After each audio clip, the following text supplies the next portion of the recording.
마귀는 받은 은혜를 나누는 것, 하나님께서 주신 은혜를 주변 사람들에게 고백하고 나누는 것, 간증하는 것, 이런 거 너무 싫어합니다. 그래서 은혜를 받는 것도 싫어하지만 은혜를 받았다 하더라도 혼자 가만히 간직하게 내버려두고, 그래서 은혜가 고이게 만듭니다. 은혜가 고이면 썩습니다. 사랑도 고여도 썩고 은혜도 고여도 썩는데, 마귀는 받은 은혜를 헛되게 만들어서 항상 은혜를 고이게 한다는 것이죠. 또 마귀가 싫어하는 것은 예수님 안에 죽은 자의 부활이 있다는 거, 이 메시지를 마귀는 싫어합니다. 그리고 또 마귀가 싫어하는, 특별히 싫어하는 세 번째가 뭐라고 그랬냐면, 남자가 말씀을 듣고 믿는 거, 이것이 마귀가 싫어하는 거라고 그랬습니다. 누가 말씀 듣고 믿는 거요?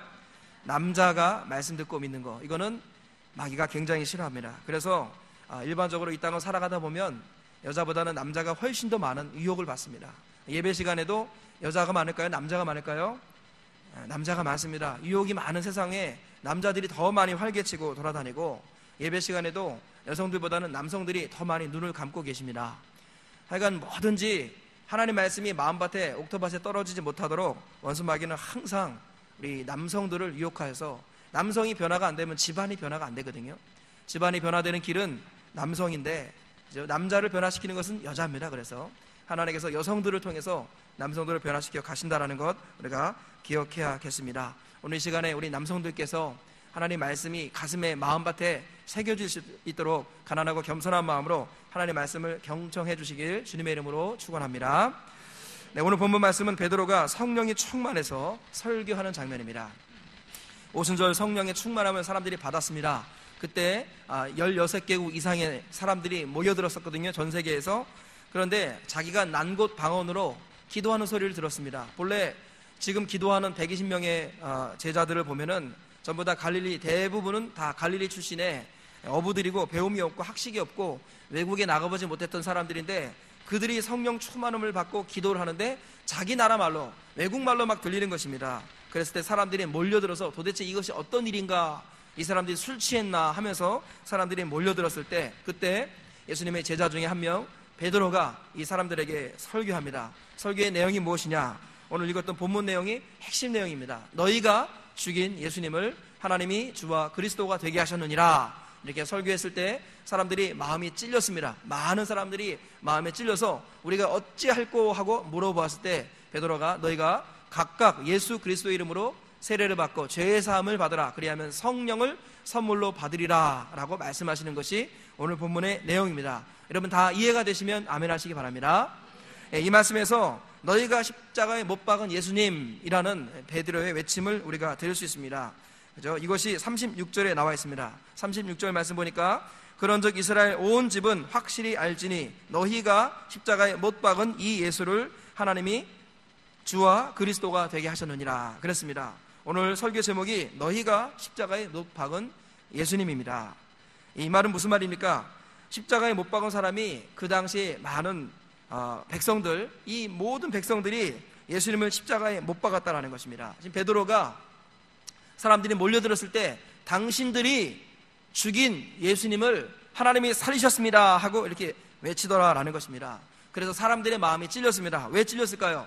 사람들이 왜 마음이 찔렸을까요? 예수님을 어떻게 했기 때문에? 정말로 죽였기 때문입니다. 예수님을 어떻게 했다고요? 죽였습니다. 예수님을 죽였기 때문에 그들이 베드로가 하는 말을 듣고 마음에 찔렸습니다.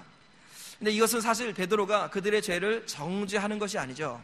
베드로가 무엇이 충만하여 설교했다고 그랬습니까? 베드로가 성령이 충만해서 설교했다. 근데 성령은 어떤 분이냐? 그가 와서, 성령께서 오셔서 죄에 대하여, 의에 대하여, 심판에 대하여 세상을 책망하실 것인데, 죄에 대하여라 하면 그들이 나를 믿지 아니하며, 성령께서는 항상 우리들이 예수님을 믿지 않은 죄를 책망하십니다. 그래서 예수님을 믿지 않았던 사람들이 예수님을 죽였습니다. 마지막 때도 성령께서 오셔가지고 우리를 책망하시는데, 그 책망하시는 죄가 뭐냐? 예수님을 믿지 않는 죄라는 거예요. 예수님을 믿지 않으면 초림 예수님을 사람들이 죽였듯이 재림 예수님도 사람이 죽이려고 합니다. 근데 문제는 뭐예요? 재림 예수님이 죽으세요? 안 죽으세요? 다시 오시는 예수님은 죽습니까? 안 죽습니까? 그분은 안 죽으세요. 육신을 입고 온 게 아닙니다. 그분은 영체를, 부활체를 입고 계시기 때문에 더 이상 죽지 않습니다. 그러므로 다시 오실 예수님을 믿지 않은 사람은 다시 오실 예수님을 죽이려고 들 건데, 예수님을 죽이려 할 때 그들이 스스로 죽게 된다는 거예요. 그것이 재림 예수님을 향한 우리들이 마음가짐 중에 하나가 되어야 됩니다. 우리가 만약에 예수님을 믿지 아니하면 다시 오실 예수님을 죽이려고 덤벼드는 거예요. 요한계시록을 읽어보십시오. 예수님의 재림 전에 성도들을 죽이고 박해하고, 그리고 재림하는 예수님과 싸우려고 군대를 일으키는 이런 모습들이 성경에 기록되어 있다는 것이죠.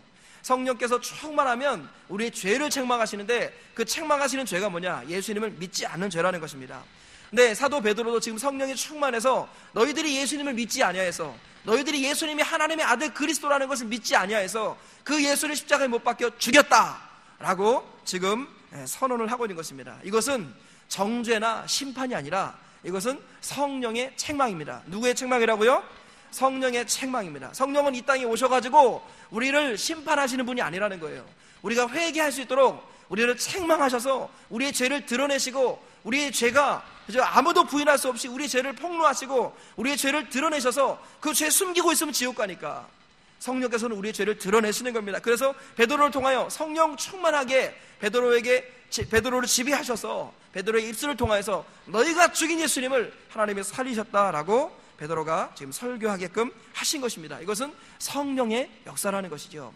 성령께서는 지금 예수님을 죽였던 것을 드러내고 그들의 죄를 폭로하고 있는 것입니다. 목표는 심판이 아니라 책망을 통해서 회개하기 위해서라는 거죠. 그래서 사람들이 마음에 찔렸습니다. 마음에 찔려가지고 우리가 어찌할꼬 물어봤죠. 여러분, 이게 베드로가 설교 한 편 했다고 사람들이 어찌할꼬 이렇게 물어볼 수 있을까요? 이런 배경을 우리가 살펴볼 필요가 있습니다. 여러분들, 이 사람들이 죽었을 때 어떤 일이 일어났습니까? 예수님을 죽일 때 마태복음 27장 54절 보니까 백부장과 및 함께 예수를 지키던 자들이 지진과 그 일어난 일들을 보고 심히 두려워하여 이르되 이는 진실로 하나님의 아들이었도다, 이렇게 말합니다. 그러니까 백부장은 유대인도 아니고 예수라는 사람이 누군지도 몰랐던 사람이고, 그런데 이 백부장이 보기에 정말로 이 사람은 심상치 않은 사람이다, 정말로 이 사람은 하나님의 아들이다, 이렇게 백부장이 고백할 정도로 예수님이 죽으실 때 엄청난 지진과 하늘의 이적이 막 일어났습니다. 그래서 마가복음 15장 39절에도 예수를 향하여 섰던 백부장이 그렇게 숨지심을 보고 이르되 이 사람은 진실로 하나님의 아들이었도다. 이방인인 백부장이 예수님이 죽으시는 것을 보고 하나님의 아들이었다고 말할 정도니까 예수님을 죽였던 유대인들은요, 온갖 두려움과 공포에 다 빠져 있었습니다. 그들의 마음을 보면요, 내가 죽인 예수가 정말 하나님이셨구나, 내가 죽인 예수가 창조주 하나님이셨구나, 내가 도대체 무슨 일을 한 거지? 내가 도대체 무슨 죄를 저지른 거지? 하면서 이 사람들은요, 예수님이 죽으시고 나서 두려움과 공포에 다 빠져 있었습니다. 이것이 본디오 빌라도가 임무를 마칠 때쯤에 우리 로마 황제에게 보내는 편지가 있어요. 로마 황제 밑에 여러 총독이 있지 않습니까? 총독이 나라를 다스리고 그 나라 지역을 다스리고 임기를 마칠 때쯤에 총독에게 보고서를 올립니다. 그게 본디오 빌라도의 빌라도 보고서라는 게 나와 있어요. 기록이 되어 있습니다. 근데 빌라도 보고서에 정확하게 당시 사람들이 어떠한 마음을 먹고 있었는지 정확하게 표현이 됩니다. 제가 잠시 읽어드리겠습니다. 빌라도의 보고서가, 빌라도가 로마 황제에게 편지 보내는 겁니다. 저는 가끔 시민 폭동에서 성난 군중을 목격하여 왔으나 이번처럼 격렬한 폭동은 본 적이 없습니다. 마치 지옥의 모든 위령들이 예루살렘으로 모여든 것과 같다고 밖에는 표현할 수가 없었습니다. 군중들은 걸어다닌다기보다는 갑자기 땅에서 불쑥불쑥 솟아나는 것 같았으며 총독 청사의 입구에서부터 시온산까지 이르는 군중들은 넘실거리는 파도를 따라 움직이는 소용돌이처럼 보였고 가지가지 해괴한 소리를 지르며 모여들었습니다. 황막하고 쓸쓸한 분위기가 제 주위를 둘러싸고 있었습니다. 검은 구름이 성전 꼭대기에 드리워졌으며 마치 면사포를 가리운 것처럼 예루살렘을 덮고 있었습니다. 하늘과 땅에 나타난 징조들은 너무 두려운 것이었습니다. 마치 디오누시오가 크게 소리 질렀던 것처럼 말입니다. 창조주가 고통을 당하고 있든지 우주가 떨어져 나가고 있든지 둘 중 하나다, 이런 말을 예수님이 죽으실 때 막 일어나는 자연현상을 보고 이 디오누시오라는 사람이 소리 질렀다, 이런 말이죠. 그날 밤 첫 시간이 되기 전에 저는 외투를 걸치고 성 안으로 들어가 골고다로 향하는 문으로 가 보았습니다. 그 재물, 예수님이죠. 그 재물은 죽어 있었습니다. 군중들은 아직도 흥분하고 있었으나 실상은 침울하여 말없이 절망에 빠진 상태로 집에 돌아가고 있었습니다. 그들이 목격한 사실, 그것은 그들을 공포와 양심의 가책으로 몰아넣었던 것입니다. 이게 빌라도가 로마 황제에게 보고한 빌라도 보고서가 이게 역사 기록이 남아있는 겁니다. 빌라도가 보니까 이 사람들은 아주 이렇게 마귀와 유령에 휩싸려가지고 엄청난 폭도처럼 예수님을 막 죽였는데 죽일 때 하늘에 막 이적이 나타나는 거예요. 그러니까 그것을 보면서 이 사람들은 그죠?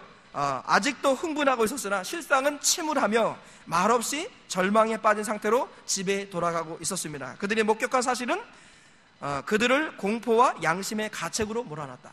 그들은요, 지금 예수님을 죽이고 나서 일어났던 일들, 마태복음 27장 끝부분을 보면 지진이 일어나고 하늘에서 막 번개가 치고 그리고 무덤이 갈라져서 죽은 사람들이 막 살아나가지고 막 예루살렘 성으로 들어가는 이런 일들이 막 목격된 겁니다. 그러니까 이것을 보고 수많은 사람들이 충격을 받은 거예요. 그래가지고 공포와 두려움 그리고 양심의 가책에 가득 차 있었을 때였습니다. 그때 베드로가 말하는 거예요.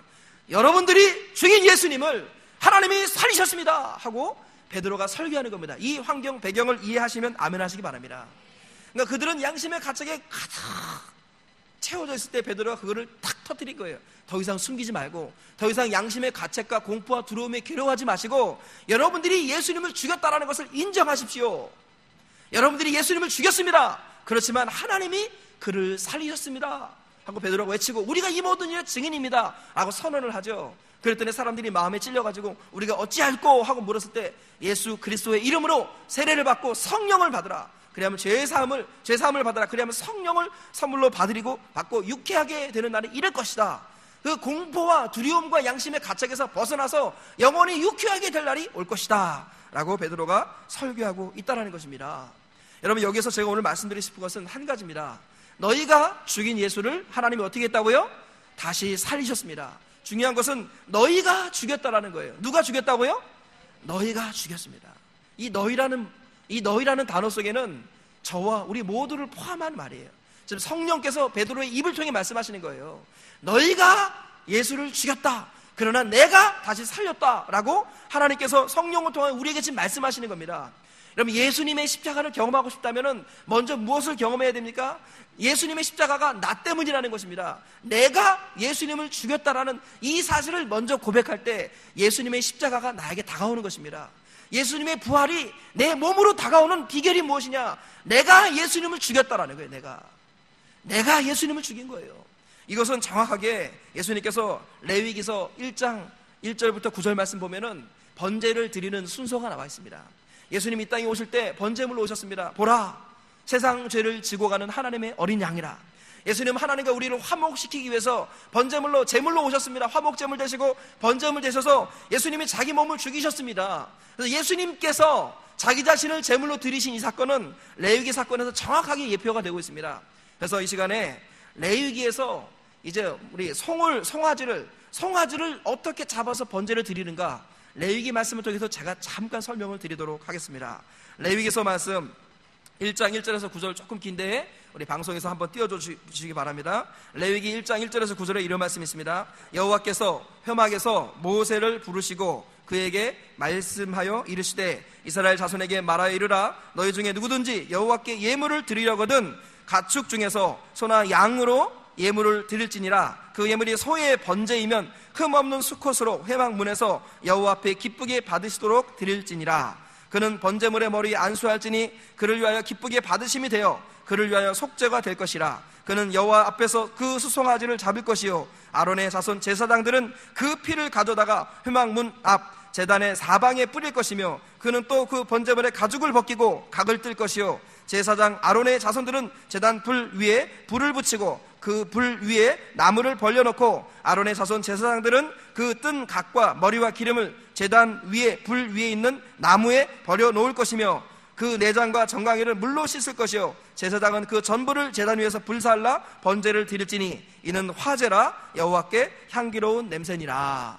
아멘. 이게 소의 제사거든요. 근데 소를 그다음 이제 10절 이하에 보면 양의 제사가 나오는데 양의 제사는 이 1절에서 9절에서 이렇게 자세히 말했기 때문에 양을 번제물로 드리는 순서를 많이 띄어놨습니다. 많이 생략시켜놨어요. 그래서 1절부터 9절까지 소의 번제이지만 제가 양으로 비유해서 말씀을 드리도록 하겠습니다. 이스라엘 백성들이, 왜냐하면 왜 양으로 할까요? 예수님이 세상 죄를 지고 가신 하나님의 어린 양으로 오셨기 때문입니다. 이해가 되시면 아멘 하시기 바랍니다. 이스라엘 백성들이 자기 죄를 용서받기 위해서 제물을 하나님께 드려야 했습니다. 제물이 없으면 아무도 하나님께 나올 수 없는 거예요. 다 지옥 가는 겁니다. 그래서 하나님께서 너희가 죄를 지었을 때는 속죄의 제물을 가지고 와라. 소나 양의 제물로 가져와라. 양은 무엇이냐? 양을 가져올 때는 반드시 흠 없는 것으로 가져오라고 그랬어요. 어떤 양이요? 흠 없는 양입니다. 이게 제일 중요하죠. 흠 없는 양을 드려야 됩니다. 그죠? 그리고 또 뭐예요? 집에서 길리운 짐승. 가축이라는 말은 집에서 길리운 짐승입니다. 우리 요 집 앞에 우리 집사님 댁에도 몽이라는 개가 살고 있거든요. 근데 제물을 바칠 때 죄가 있거든. 자기 집에서 길리운 가장 사랑하는 개 있잖아요. 우리로 말하면 개, 양, 이런 거를 제물로 바치는 거예요. 그냥 어디 가서 원래대로 하면 사서 바치는 게 아니라 자기가 집에서 길리운 짐승을 갖다 바쳐야 됩니다. 그게 흠이 없어야 됩니다. 그런데 제사를 하나님이 정하신 곳에서 제사를 드려야 됐거든요. 그 제사 예배 처소가 예루살렘에 있었습니다. 예루살렘으로 제사를 지낼 때 북쪽의 단쪽, 밑쪽의 부엘세바, 이런 사람들은 먼 거리를 여행했습니다. 유다 근처에 사는 사람들은 금방 가서 제사를 지냈지만 먼 동네에 사는 사람들은 자기가 집에서 길리운 짐승을 가지고 가는 거예요. 가지고 가는데 가장 정결하고 흠없고 깨끗한 거. 근데 그 당시에는 부자가 없어가지고 집에서 양을 키울 때 양을 한 사람이 10마리, 정말 부자면 100마리였습니다. 보통 한두 마리, 서너 마리 이렇게 키웠습니다. 양을 자기 새끼처럼, 자기 가족처럼 키웠어요. 근데 그 중에서 제일 흠없는 걸 골라다가 제물로 바쳐야 됩니다. 근데 이 먼 동네 사는 사람들은 그 제물을 가지고 정말 이렇게 부지런히 조심스럽게 정성스럽게 제물을 가지고 가야 됩니다. 중간에 흠이 나버리면 어떻게 돼요? 역사적 문헌을 보면은 중간에 제물을 이렇게 가지고 가는데 이 제물이 넘어지거나 다쳐가지고 흠이 잡혔어요. 그러면 집으로 다시 돌아가서 다른 흠 없는 제물을 또 가지고 왔습니다. 그래서 어떤 자료에 보면은 어떤 사람은 제사를 한 번 지내는데 6개월이 걸린 사람도 있습니다. 6개월. 왜요? 가지고 오다가 예루살렘 근처에 거의 다 왔는데, 걸어서 왔잖아요. 한참 걸리잖아요. 거의 다 왔는데 제물에 흠이 생긴 겁니다. 그래서 집에 다시 돌아가서 다시 제물을 가져오는 이런 일들이 그 당시엔 비일비재했습니다. 그 정도로 정성 어리게 흠 없는 자기가 집에서 길리운 것을 가지고 와야 돼요. 왔다 갔다 할 때, 올 때 어떻게 돼요? 그 제물 양이라고 해요. 그 양을 보면서 뭐라고 말하는지 아세요? 집에서 길리운 거기 때문에 이 양의 이름을 압니다. 똑똑이든 곰순이든 누렁이든 칠칠이든 이 양의 이름을 부르면서 한마디 합니다. 뭐라고 하는지 아세요? 미안하다. 이 말밖에 안 합니다. 미안하다. 이렇게 말하는 거예요. 그러고 나서 제물을 이제 어쨌든 흠 없는 것을 가지고 왔습니다. 제사장 앞에 가지고 오면요, 그 다음에 제물을 뭘 하는지 아세요? 제물의 머리 위에 뭘 합니까? 제물의 머리 위에 안수합니다. 이 안수한다라는 말도 보면은 이게 안수를 기대서, 제물에 기대서 손을 얹으라, 이런 의미예요. 안수가 그냥 이렇게 손만 딱 얹는 게 아니라 나를 제물에 의지하는 겁니다. 제물에 의지해서 손을 얹습니다. 그리고 기도하면은 그 죄인의 죄가 누구에게로 전가가 돼요? 그 양에게로 전가가 되는 거예요. 양은 간음한 적이 없습니다. 양은 도둑질한 적이 없고요. 양은 누구를 미워하고 시기한 적이 없어요. 양은 그저 간통한 적도 없고, 양은 아무 죄도 없는 정말 어떻게 보면 착한 놈입니다. 근데 그 양의 의지에서 내가 속에 지은 죄, 아무도 모르게 지은 그 죄를 양에게 전가시키는 겁니다. 그런 다음에요, 제물을 잡는데 누가 잡는지 아세요? 레위기서 1장을 가만히 읽어보면 그 제물을 가지고 온 그 사람이 잡습니다. 자기가 집에서 길리운 몽이, 자기가 집에서 길리운 곰순이, 자기 양일죠. 자기가 잡습니다. 근데 양을 잡을 때 어떻게 잡느냐 하면은 이스라엘의 제사법은요, 피를 다 쏟아내야 됩니다. 뭘 쏟아낸다고요? 피를 다 쏟아내요. 이스라엘은 피를 먹을 수 없습니다. 그래서 하나님도 피를 다 쏟아내라, 그렇게 말씀하세요. 몽고나 이런 데서 이렇게 다큐멘터리에서 보면 양을 잡는 거 나오는데 금방 잡습니다. 왜요? 피를 뽑지 않아도 죽여도 되니까 심장만 꺼내서 죽이면 돼요. 근데 유대 제사법은 피를 다 뽑아내야 돼요. 그래가지고 양을 잡는 게 쉽지 않습니다. 그래서 문헌들을 보면은 양을 한 칼에, 일단 양을 어쨌든 잡아야 되잖아요. 근데 집에서 길린 놈인데 내가 정말 가족처럼 기르던, 쉽게 말하면 반려견 같은 그런 느낌일 거예요. 그 놈을 잡으려고 하는데, 근데 이게 막 이렇게 쉽지 않잖아요. 그러니까 이제 도와주려면 어떻게 돼요? 한 번에 죽여야 돼요. 안 그러면 내가 지옥 가는 거예요. 둘 중에 하나 선택해야 돼요. 한 번에 죽여서 빨리 죽여서 도와줘야 되는데 이게 쉽지 않습니다. 제사장이 전문가가 잡으면 되는데 우리 주님은 말씀하세요. 네 손으로 잡아라. 따라 뵙습니다. 네 손으로 잡아라.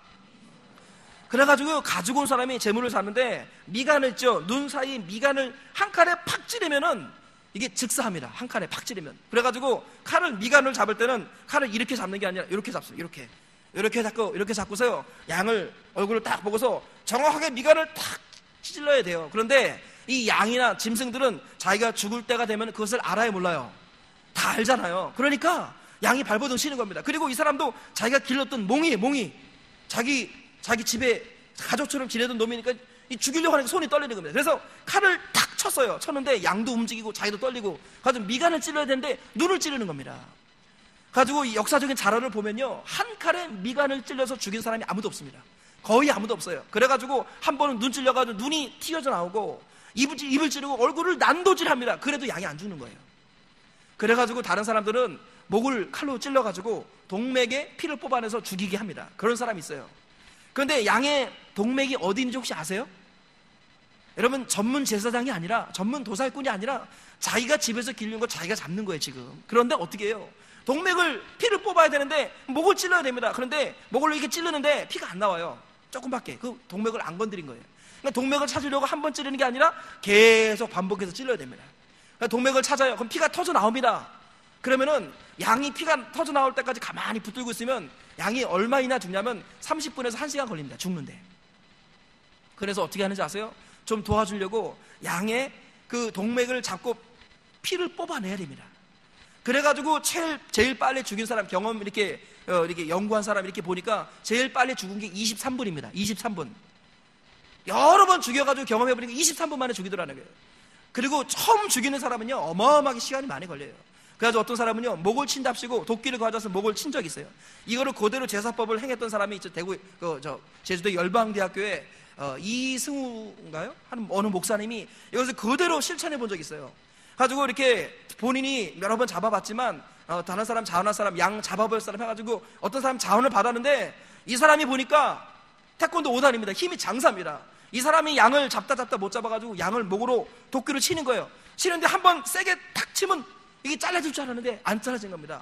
탁 쳤는데 뭐가 탁 튀기더라는 거예요. 이게 보니까 피가 아니라 뼈하고 살점이 얼굴에 튀어나가더라는 거예요.